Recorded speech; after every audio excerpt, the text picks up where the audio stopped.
Have you ever felt like you were living in a story where everything you thought you knew was just a carefully constructed lie?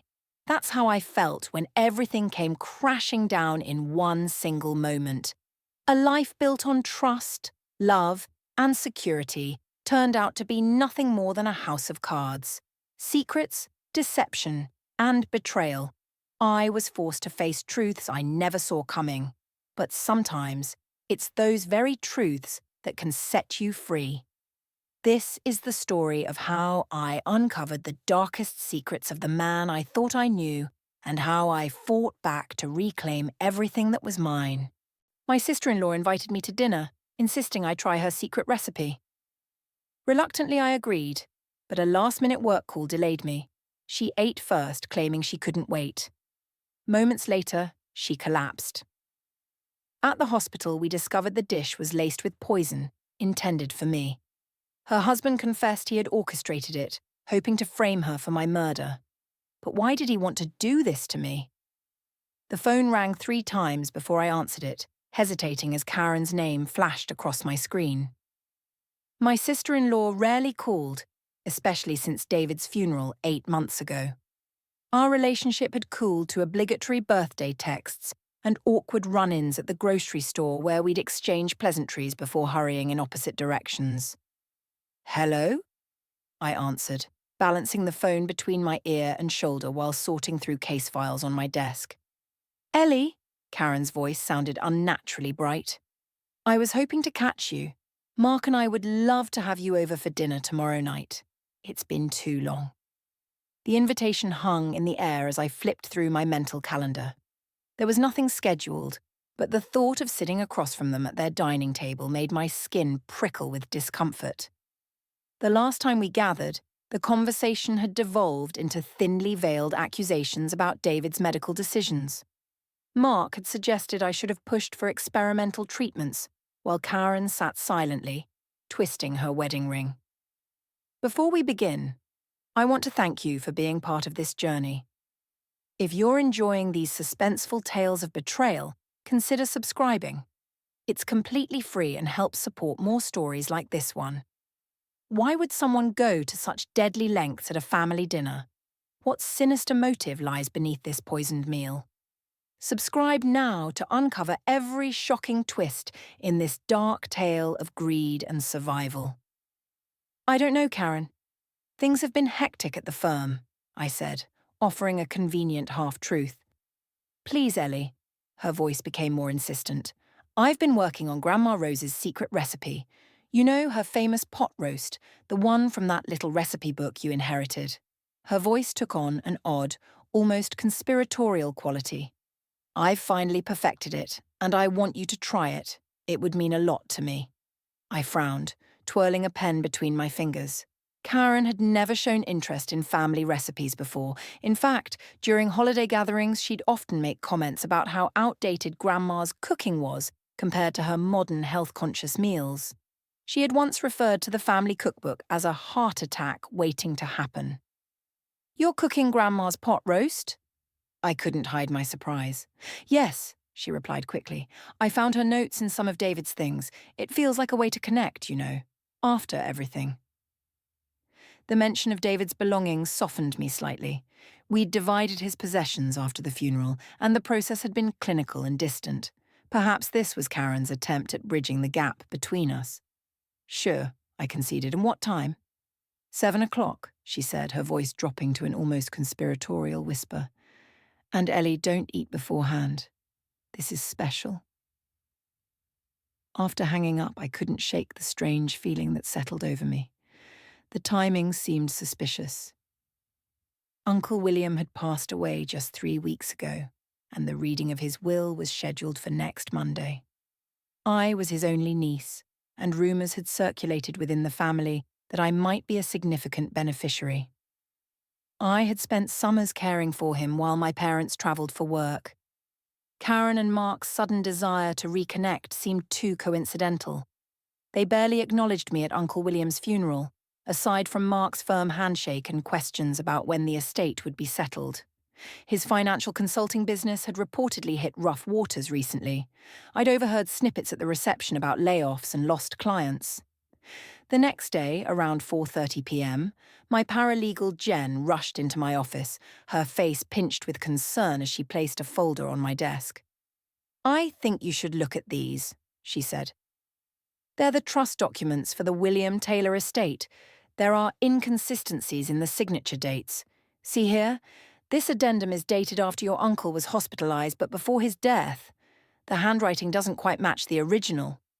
I flipped through the papers, my heartbeat quickening. The amended trust appeared to redirect assets in the event of the premature death of primary beneficiaries. My name was specifically mentioned. "This needs to be verified," I said, reaching for the phone. "Call Judge Harrington. We need these documents examined before the official reading." The call stretched beyond expectation as we waited for the judge's clerk to locate similar documentation. By the time we finished, it was 6:40 p.m. Karen's dinner was in 20 minutes, and I hadn't left the office. I texted her quickly. "Running late, work emergency, start without me. Be there soon." Her response came immediately. "No, please hurry. The recipe is time-sensitive. It won't be the same if it sits too long." I gathered my things, the sense of unease growing stronger as I navigated rush-hour traffic. My phone buzzed again. Another text from Karen. "Please hurry. Mark is acting strange." My grip tightened on the steering wheel. I dialed her number, but it went straight to voicemail. Before I could try again, another message appeared.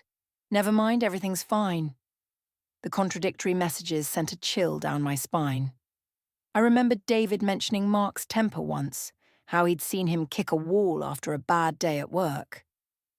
My brother had laughed it off, just letting off steam, but the memory carried new weight now. I was 10 minutes from their house when a black sedan cut me off, forcing me to slam on my brakes. My phone flew from the passenger seat onto the floor. As I pulled over to retrieve it, I noticed an envelope had slipped from my briefcase.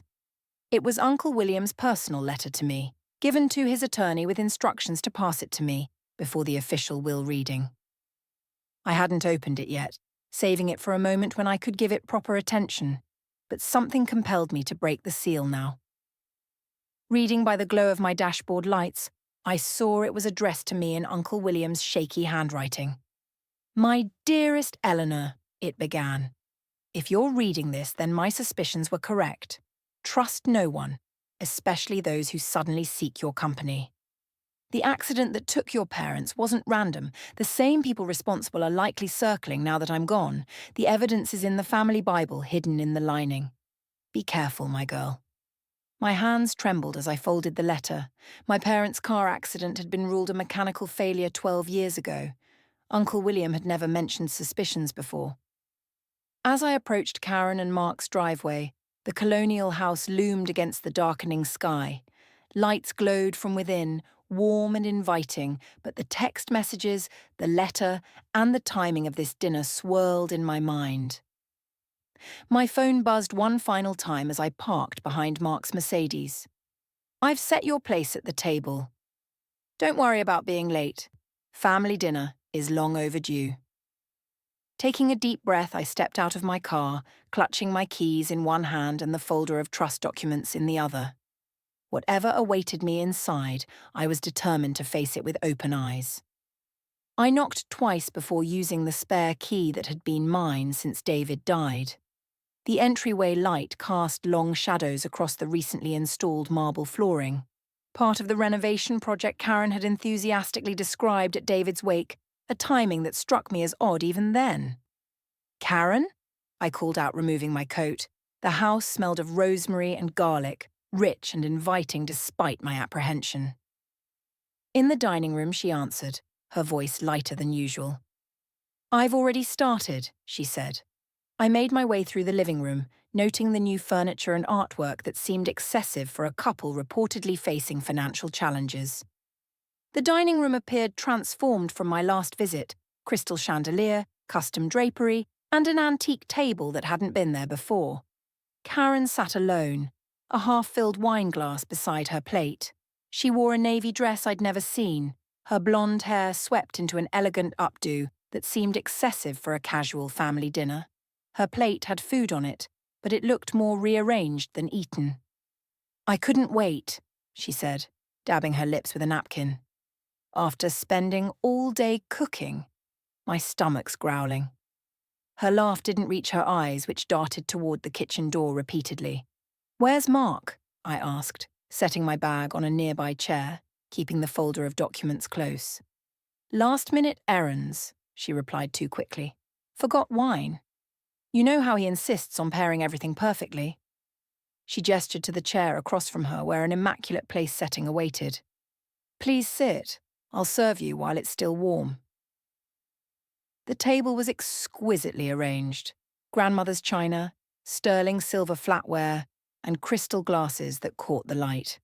My plate sat empty while a large serving dish covered with a silver dome occupied the center of the table. "You've gone to a lot of trouble," I said, remaining standing. "Should we wait for Mark?" "No." Karen's response came too sharply. She softened her tone immediately. "I mean, he insisted we shouldn't wait. The roast will dry out." She reached for the serving dish.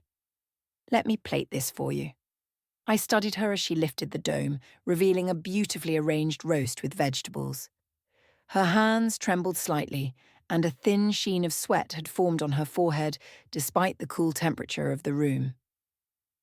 "You mentioned Grandma's recipe," I said slowly, taking my seat.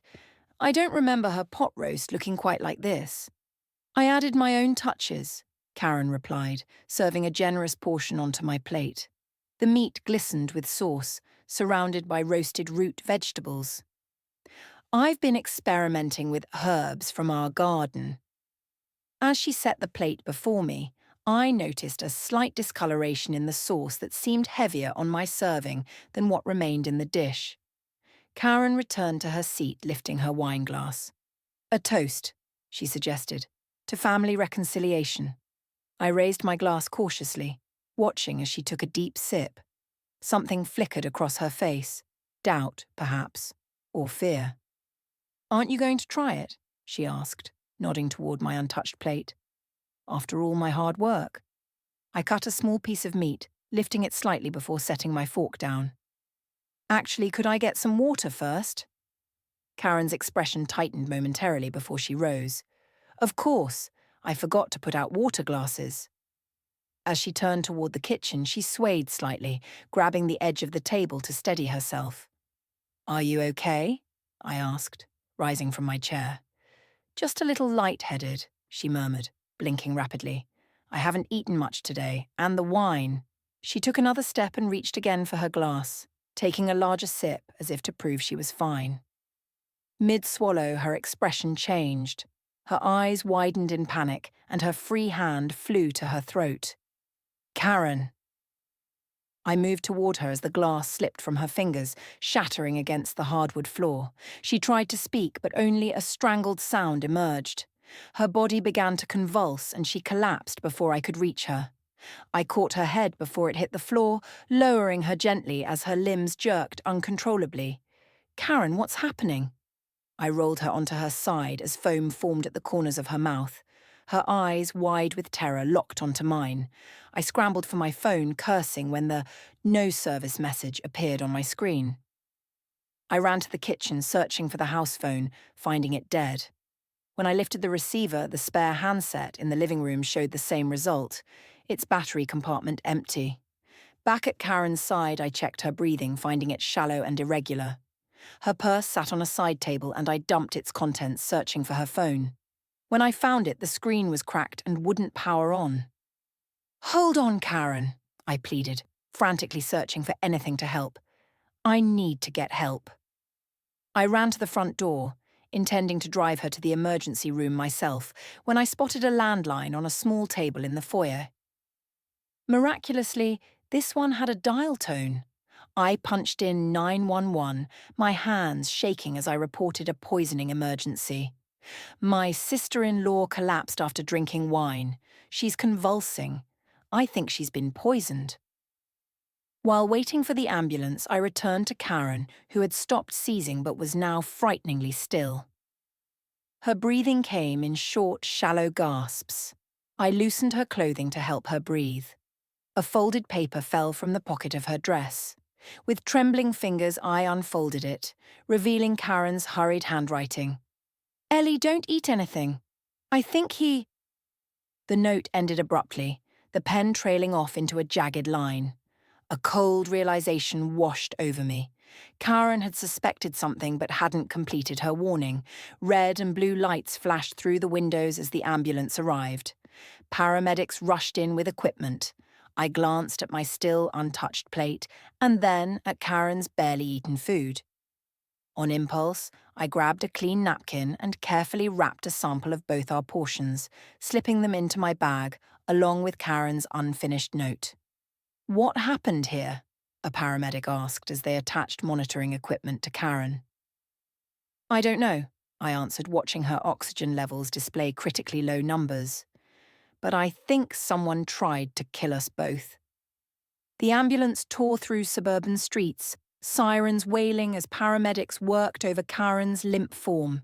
I sat pressed against the side wall, answering rapid-fire questions while watching her oxygen levels dip dangerously low on the monitor. "Has she taken any medications, recreational drugs, alcohol?" "Just wine," I replied, remembering how deliberately she'd sipped from her glass. "But I think it was poisoned." The paramedic gave me a sharp look. "That's a serious allegation." "I know," I said, clutching my bag containing the food samples. "That's why I brought this."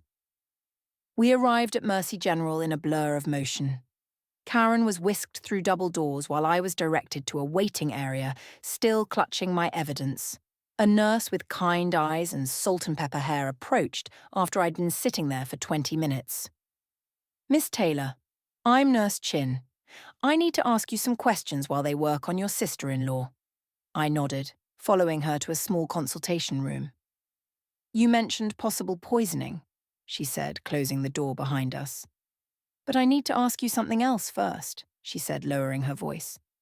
"Has your sister-in-law ever mentioned fear of her husband? Any unexplained injuries? Any changes in behavior?" The question caught me off guard. "You think this is domestic violence?" I asked. "We have protocols," she explained gently. "When a married woman comes in with unexplained toxic symptoms, especially when the husband isn't present." She let the implication hang in the air. "I don't know," I admitted. "We haven't been close lately, but she did send me strange texts before I got here, saying Mark was acting oddly, and I found this in her pocket."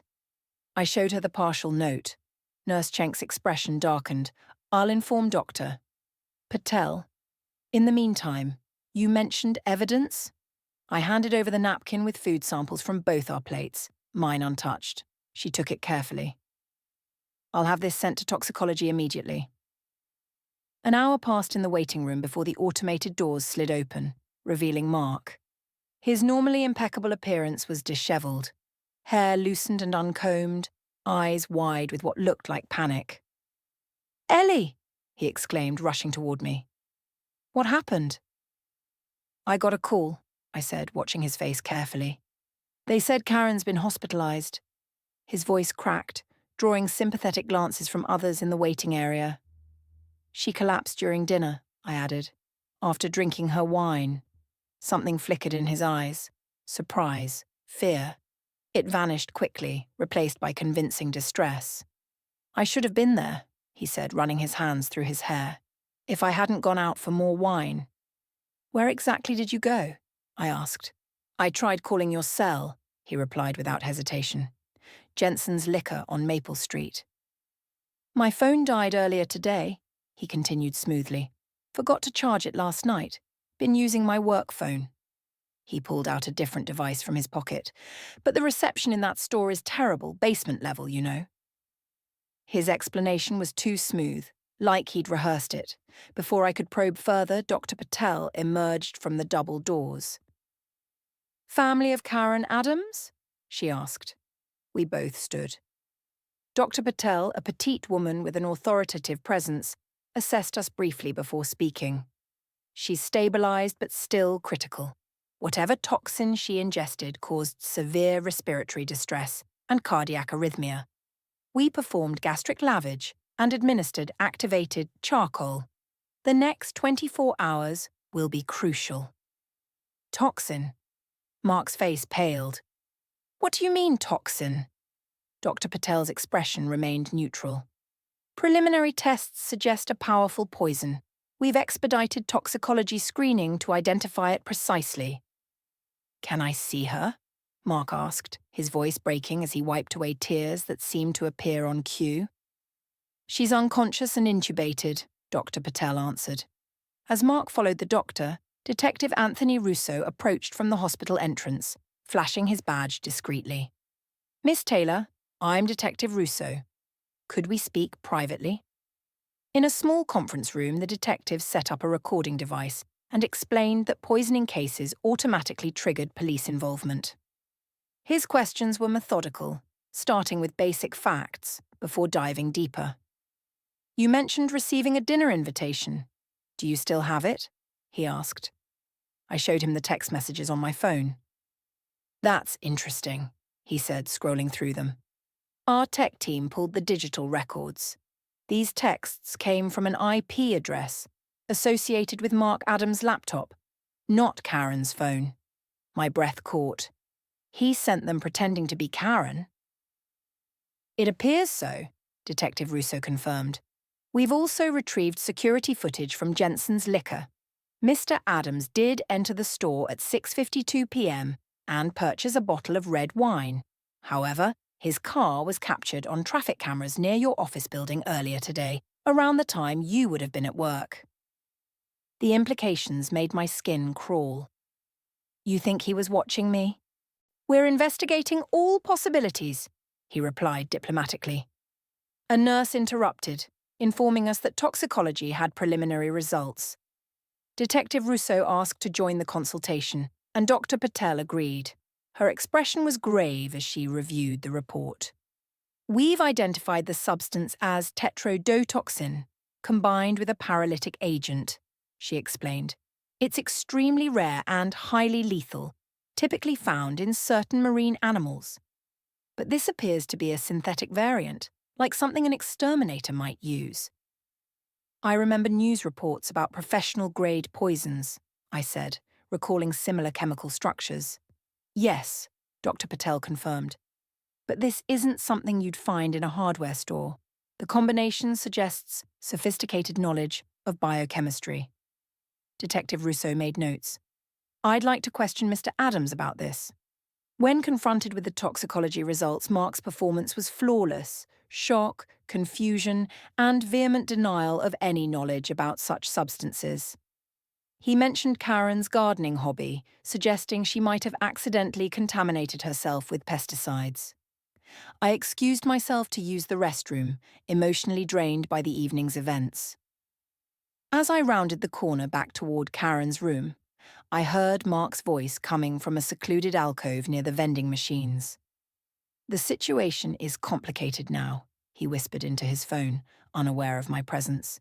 We need to activate the contingency plan. No, they don't suspect anything yet, but we need to move quickly. The inheritance reading is still scheduled for Monday. I froze, pressing against the wall to avoid detection. If she doesn't make it through the night, we proceed as planned, he continued, his voice suddenly cold and businesslike. All traces of emotional distress were gone. If she recovers well, we'll need to be more creative. I retreated silently, my mind racing. The mask had slipped, revealing the calculation beneath Mark's grief. As I rejoined Detective Russo, my suspicions crystallized into certainty. My brother-in-law had tried to murder me tonight, and when that failed, he was already planning his next move. The question wasn't whether Mark was guilty, it was how to prove it before he had another chance to finish what he'd started. I lingered outside the alcove until Mark finished his call, my heart hammering in my chest. When he emerged, I ducked into a nearby family waiting room, pretending to study a vending machine until he passed. Once he was gone, I made my way back to Detective Russo, who was reviewing notes in the hallway. I need to tell you something, I whispered, glancing around to ensure Mark wasn't nearby. I recounted the conversation I'd overheard, watching Rousseau's expression harden as I mentioned the inheritance. "What inheritance?" he asked, leading me to a more private area. "My Uncle William passed away 3 weeks ago," I explained. "The reading of his will is scheduled for Monday. I haven't discussed the details with anyone, but there were always rumours that I'd be his primary beneficiary." "How substantial are we talking?" he asked. "Uncle William was a founding partner at Meridian Pharmaceuticals," I said. "He never married or had children, and his estate is valued at roughly $40 million. Detective Rousseau let out a low whistle, and this wasn't mentioned earlier because I didn't connect it initially. Mark never met Uncle William. He died before David married Karen, and they weren't close. I hesitated. But there's something else. Uncle William and Karen had a falling out when she was a teenager. He caught her stealing from his home during a family gathering. He pressed charges, though they were later dropped, but he made it clear she was excluded from any inheritance. "So, if something happened to you, the money would likely go to your next of kin," Rousseau prompted. "Karen," I finished. "And by extension, Mark would control it if Karen were incapacitated. Or dead." Rousseau grimly completed the thought.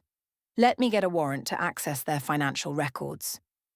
While Rousseau made calls, I returned to Karen's ICU room. Mark had stepped out, presumably to speak with doctors. Karen lay unconscious, tubes and wires connecting her to various machines. Her overnight bag sat in the corner, brought by Mark from their house. On impulse, I checked the bag, finding her tablet inside. I knew her password, David's birthday, from when she'd asked me to help her with tech issues in the past. The unlock screen revealed dozens of open tabs on financial articles, bankruptcy filings, and fraud investigations. One email caught my attention, communication from the Securities and Exchange Commission regarding irregularities in client accounts at Adams Financial Consulting. The language was bureaucratic but clear. Mark's company was under investigation for misappropriating client funds.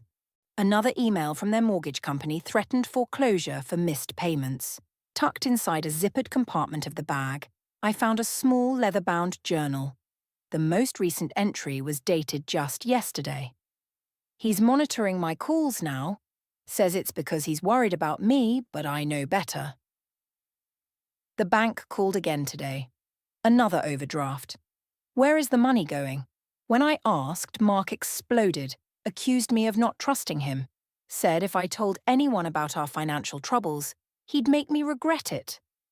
Uncle William's inheritance is Mark's obsession now. He keeps talking about how Ellie doesn't deserve it, how the family money should stay with real family. I've decided after the will reading I'm leaving. I've already spoken with a divorce attorney, hidden away enough cash for a deposit on an apartment. 3 more days. I just have to pretend everything's normal for 3 more days. I photographed the pages with my phone, hands trembling. Karen had been planning her escape, and somehow Mark must have discovered it. A soft knock interrupted my thoughts. A nurse entered to check Karen's vitals, and I quickly returned the journal to its hiding place. "Any change?" I asked. "Stats are improving," the nurse replied, adjusting the IV. "The doctor is cautiously optimistic." As she worked, I noticed prescription bottles in a clear plastic hospital property bag. One label caught my eye, lorazepam, prescribed to Karen by a doctor I didn't recognize. The date was recent, just 2 weeks ago. Detective Rousseau returned as I was examining the medication. "We've got something," he said quietly, showing me his tablet. Security footage from 3 different chemical supply stores across state lines. Each purchase individually wouldn't raise flags, but together the screen shows Mark, sometimes wearing disguises, purchasing various chemical compounds. Our lab says these are precursors to the poison found in Karen's system. "And this?" I added, pointing to the medication. "Lorazepam at this dosage could cause memory issues, confusion, suggestibility." Rousseau looked troubled. "Memory manipulation. It would explain a lot." "Karen's strange behavior, her contradictory messages," I said. Our conversation was interrupted by a flurry of activity as Karen's monitors began beeping. Medical staff rushed in, pushing us into the hallway where Mark was returning with a coffee. "What's happening?" he demanded, performing concern perfectly. 20 minutes later, Dr. Patel emerged. She's regaining consciousness, but she's disoriented, the doctor said. We've removed the breathing tube. Can we see her? Mark asked, already moving toward the door. Briefly, Dr. Patel cautioned. And I should warn you, she's confused, which is normal after this kind of trauma. Karen's eyes fluttered open as we entered. They roamed the room before finally settling on me, with a spark of recognition. Ellie, she whispered, her voice raspy from the tube. You came to dinner.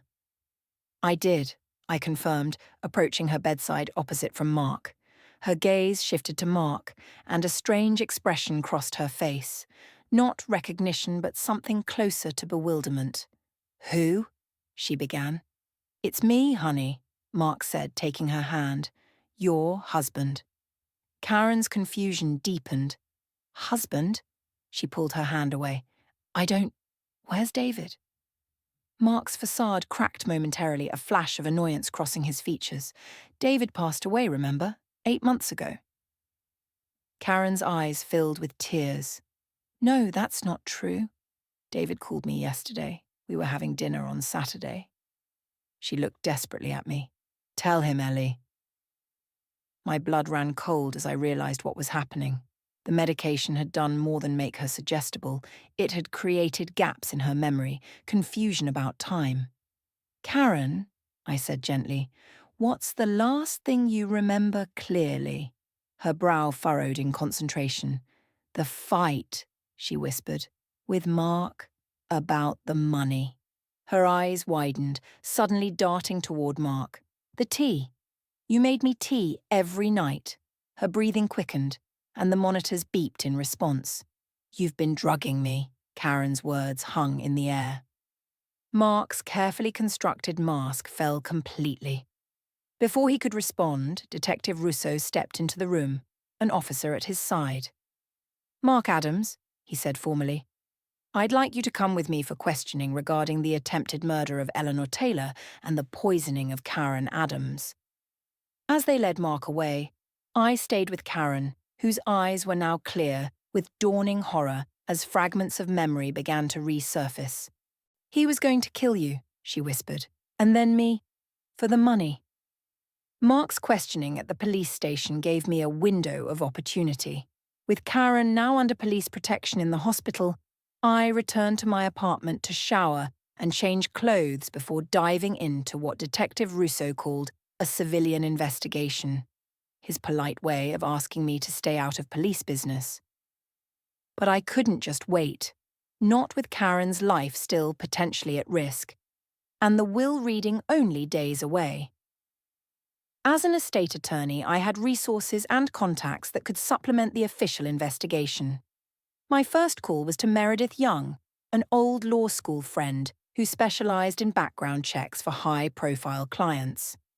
I need everything you can find on Mark Adams, I explained, giving her his date of birth and social security number from documents I'd helped Karen file years ago, particularly anything from before he moved to Boston 10 years ago.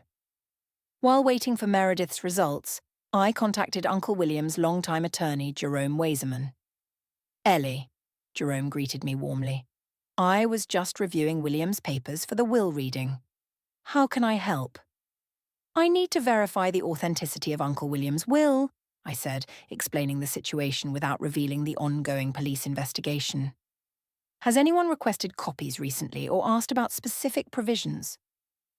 Jerome was silent for a moment. That's an unusual question. As a matter of fact, someone claiming to be your financial advisor called last week, asking about contingency clauses in the will. I didn't provide details, of course, but it struck me as odd. I don't have a financial advisor, I said, my suspicion deepening. Jerome, could you check if the will in your possession has been tampered with? I'll examine it immediately and call you back, he promised. My laptop pinged with an email from Meredith. The subject line made my blood run cold. Mark Adams doesn't exist. The attached report detailed how Mark Adams had appeared suddenly 10 years ago, with a suspiciously clean credit history and minimal background.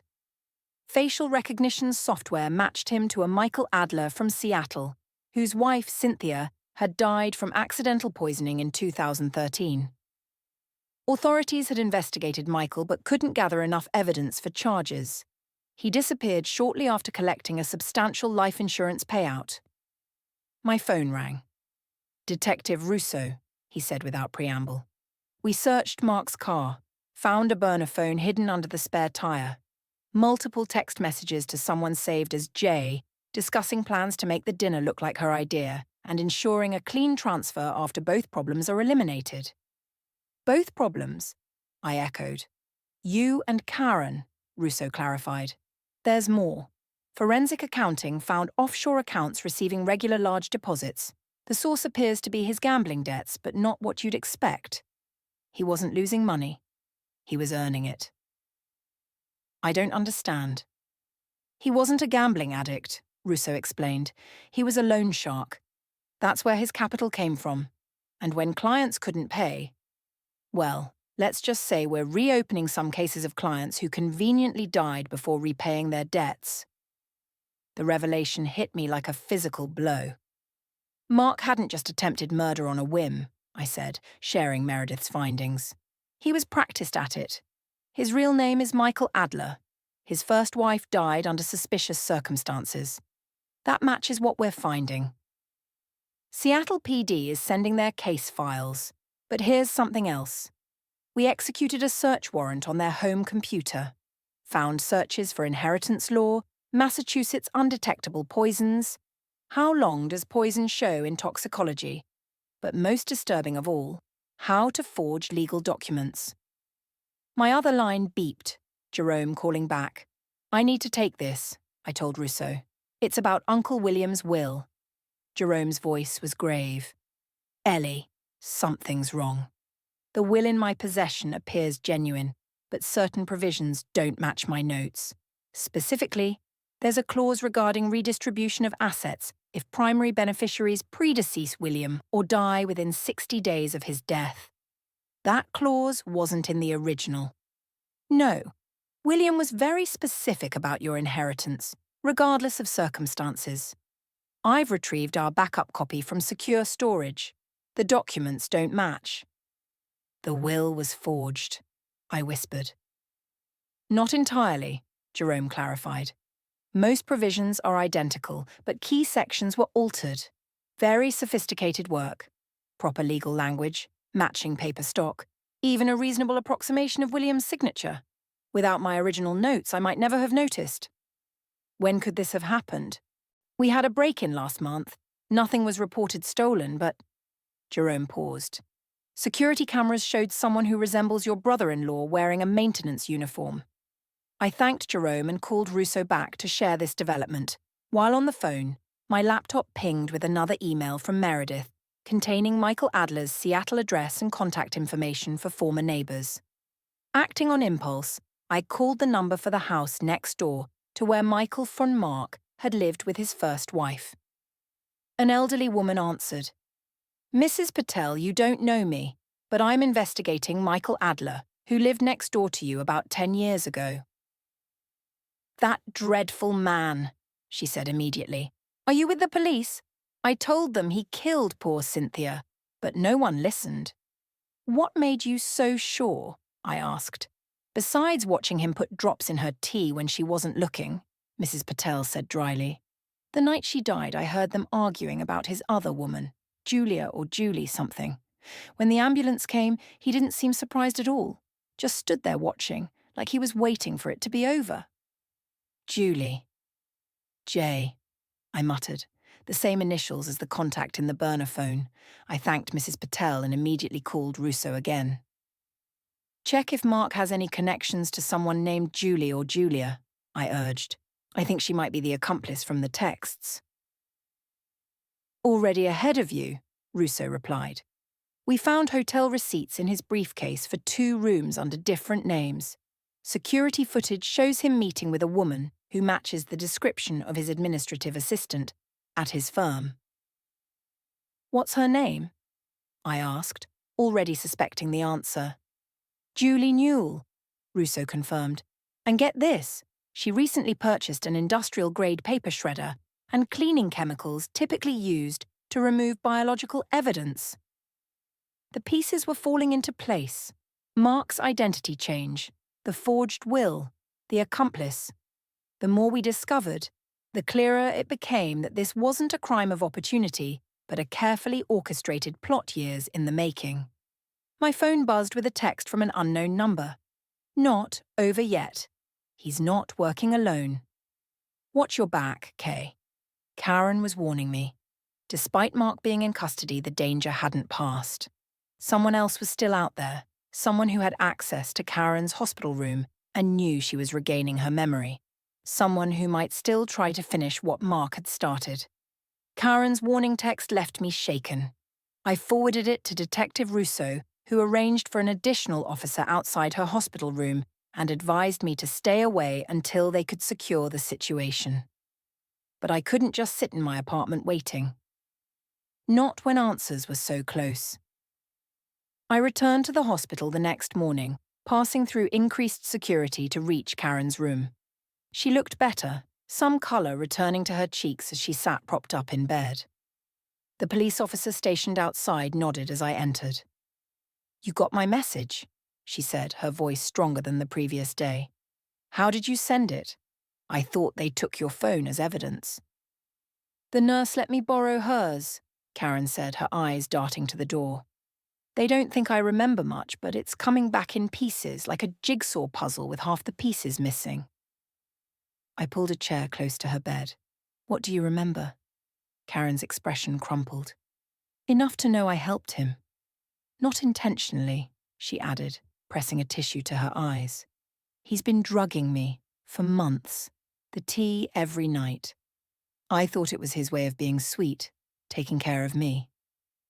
"That's not your fault," I assured her, taking her hand. "But I called you Ellie. I remember that clearly now.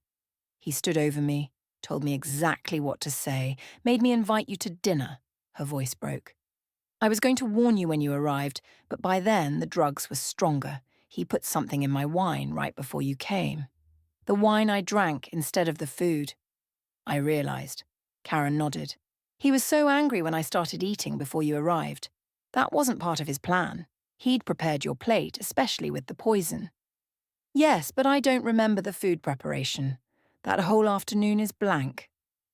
She squeezed my hand. "But I remember the arguments about money. His late-night phone calls with someone named Julie. I remember finding paperwork about Uncle William's estate in his briefcase. I showed her the evidence we had uncovered, Mark's true identity, the forged will, the burner phone, and all the communications. With every revelation, Karen's expression shifted from shock to grief, then to anger. "I married a stranger," she whispered. "A murderer. We need to find Julie," I said. "She's still out there, and she might try to finish what Mark started." Karen's eyes widened suddenly. "The hospital volunteer, the woman with the red hair who brings magazines." "She's not a volunteer," I said, realizing what she meant. "I've seen her with Mark before." I immediately alerted Ed, the officer outside, who radioed the description to hospital security.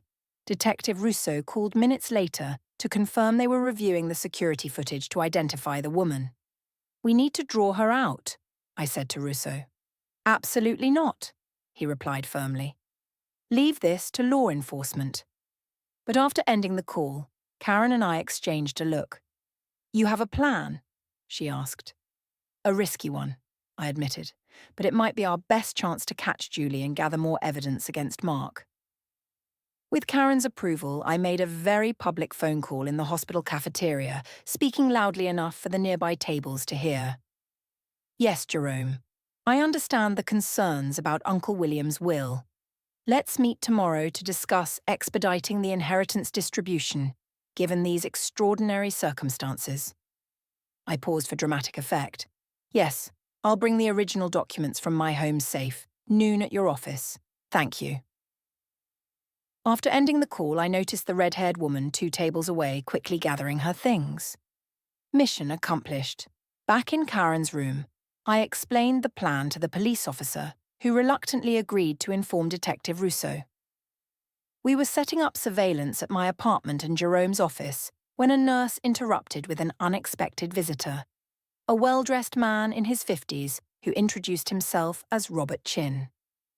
"I was Mark's business partner until 6 months ago," he explained. After the officer verified his identity, Chin continued, "I saw the news about his arrest. There are things you should know." According to Chin, their financial consulting firm had been legitimate until 3 years ago when Mark began embezzling from client accounts to fund his offshore loan sharking operation. When Chin discovered the discrepancies and threatened to report them, Mark staged an elaborate frame-up, making it look like Chin was responsible. "He destroyed my reputation, my career, my marriage," Chin said bitterly. "I've been fighting to clear my name ever since, but he buried the evidence too well. Until now." He provided documentation of transfers, altered records, and witness statements that would strengthen the case against Mark. As Chin left, he hesitated at the door. "There's one more thing you should know," he said. "Mark has someone on the inside here at the hospital. Not just his girlfriend Julie, someone with medical access." Before we could press for more details, Detective Russo called with disturbing news. The police had been monitoring Mark's jail communications and intercepted a call made to a hospital maintenance number. They traced it to a janitor named Ray Simmons, who had just started his evening shift. "We have officers moving to apprehend him now," Russo explained, "but we need you to act normal if he enters the room. We've got audio surveillance in place." 15 minutes later, Simmons entered with cleaning supplies, barely acknowledging us as he emptied trash bins and mopped the floor. As he worked near Karen's room, I watched him carefully, noticing how his uniform pocket bulged with something that wasn't there when he entered. "Excuse me," I said, standing up. "I think you missed a spot over there." The distraction worked. As he turned, an officer slipped in behind him. When Simmons reached toward Karen's bag, he was immediately apprehended. A syringe filled with clear liquid fell from his pocket. Later that evening, Detective Russo played the recording from Karen's room. Simmons had been wearing a wire, and Mark's instructions were chillingly clear. "Just add it to her for when no one's looking. It'll look like heart failure from the previous poisoning. 5,000 now, 5,000 when it's done. With both sisters gone, the inheritance flows exactly where we planned. Julie's already taken care of the paperwork. By this time tomorrow, we'll be millionaires, and no one will connect the dots." The evidence was damning, but Mark's mention of both sisters sent a chill through me. Karen wasn't my sister, she was my sister-in-law. Who was the other sister Mark had referenced? The answer came in a follow-up text from an unknown number. "Not just Julie. There's someone else, someone closer. Watch your back tomorrow. I'll explain everything then." As night fell over the hospital and security tightened around Karen's room, I couldn't shake the feeling that the most dangerous revelation was still to come. Dawn broke over the hospital, with shafts of pale gold light filtering through the blinds of Karen's room. I hadn't slept, instead keeping watch from the vinyl recliner beside her bed. Detective Russo's plan was risky but necessary. Mark had requested a meeting with Karen through his attorney, claiming he wanted to apologize. The district attorney had initially refused, but Karen herself had advocated for it. "It's our chance to get his full confession," she argued, her voice stronger than it had been since the poisoning. "Let him think he's manipulating me one last time." The plan was simple but dangerous. Karen would pretend to be heavily sedated during Mark's visit, barely conscious and unable to fully comprehend what was happening around her. I would be present as her medical proxy, ostensibly to ensure her well-being during the visit. Hidden microphones would capture everything, while Detective Russo and the district attorney would monitor from an adjacent room. "He won't confess if he thinks I'm listening," Karen said. "But if he believes I'm drugged that I won't remember, his ego won't be able to resist." At precisely 10 o'clock, the door opened to reveal Mark in an orange jumpsuit, hands cuffed in front of him, escorted by 2 officers. He had lost weight in the 5 days since his arrest. His face was gaunt, shadowed with stubble, but his eyes remained calculating, scanning the room immediately. "You have 15 minutes," the officer said, securing Mark to a chair positioned between Karen's bed and where I sat. "Miss Taylor has agreed to remain present throughout," he added. Mark nodded, not looking at me. "Hello, Karen," he said softly. "When the officers stepped outside, they said you wanted to see me." Karen's performance was masterful. Her eyes fluttered open briefly, unfocused and glassy. She mumbled something incoherent, then appeared to drift back to sleep.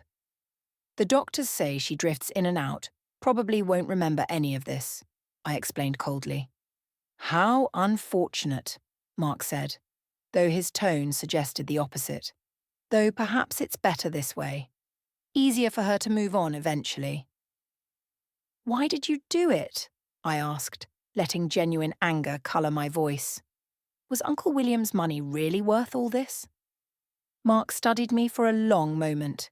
His expression shifted from one of feigned sympathy to something colder. "You have no idea what's really happening here, Ellie. You never did." I challenged him. "Then explain it to me." A faint smile spread across his face. "Fair enough. Though I wasn't planning to kill you. Just incapacitate you long enough to miss the will reading." He leaned forward, his voice dropping to a whisper. The fatal dose was meant for Karen all along. The revelation struck me like a physical blow. What a perfect plan. He warmed to the topic. "Your death would have looked like an accident, redirecting your inheritance to Karen. Then, her suicide, driven by grief over another family tragedy, would leave everything to me. 2 deaths, $40 million, and no evidence linking me to either." "Why kill Karen at all?" I asked, genuinely confused. "As her husband, you'd have access to the money anyway." Mark's laugh was hollow. "Karen found out about my plans months ago. She was leaving me, had already contacted a divorce lawyer. She needed the inheritance to secure her escape." He glanced at Karen, who seemed to be unconscious. She was smarter than I gave her credit for, but not smart enough. "And Julie, where does she fit into all this?" Mark shrugged. "Someone to finish the job if I couldn't. Someone to share the blame if things went wrong. She's probably in Canada by now." Karen stirred on the bed, letting out a faint moan. Mark's eyes flickered to her, then back to me. "She won't recover fully, you know," he said casually. "The damage to her nervous system is permanent. The doctors just haven't told you yet." I stared at him, incredulous. "You seem very well informed about her condition." "I did my research," he replied smoothly. "Just like I researched how to accelerate your brother's cancer without raising suspicions." The room felt like it was spinning. "David," I whispered, barely able to process his words. Mark remained unnervingly calm. Incremental doses of thallium in his supplements, undetectable unless specifically tested for, mimics the symptoms of advancing lymphoma perfectly. It was essential to gain access to your family. Uncle William's original will specified the inheritance would only go to you if there were no immediate family left. "You killed my brother to get to Uncle William's money," I said, the horror of it suffocating me.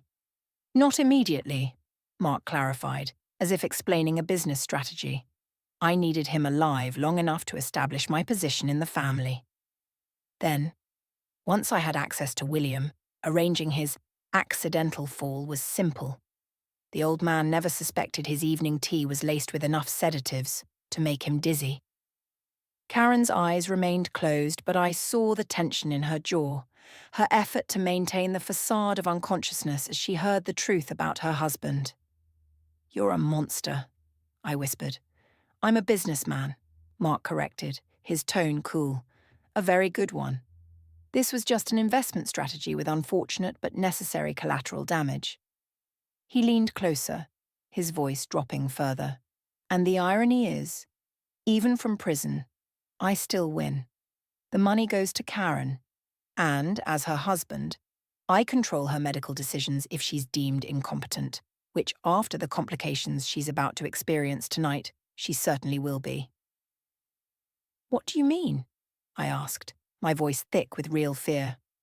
Let's just say hospital security isn't as tight as Detective Russo thinks. Mark smiled. Before I could respond, the door swung open.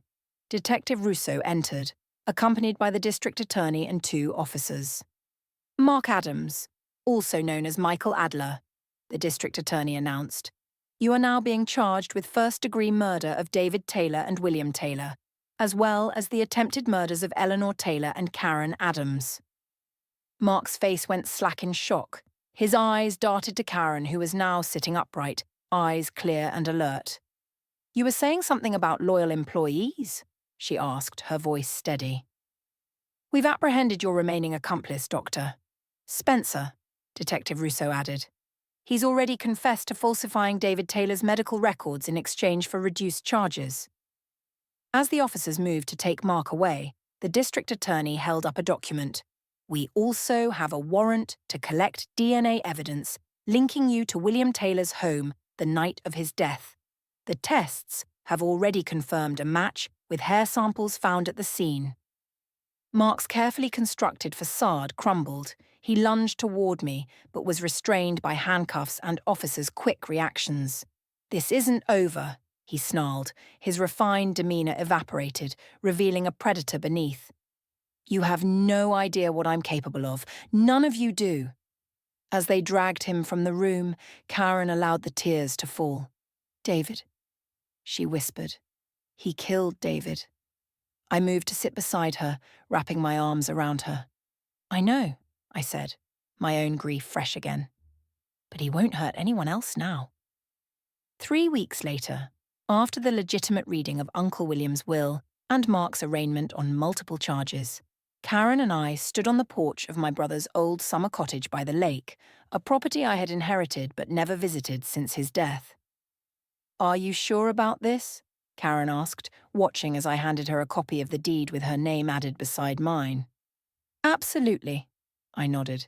David would have wanted you to have it. And besides, I added with a tentative smile, 40 million is too much for one person. I think we both need a fresh start. Karen squeezed my hand, tears shimmering in her eyes. Family, she said simply. Family, I agreed, unlocking the door to our shared future as the setting sun painted the lake in hues of gold and crimson, the colours of healing, not vengeance. Behind us, the shadows of the past began to recede, and though we would never forget what Mark had taken from us, we refused to let his darkness define our path forward.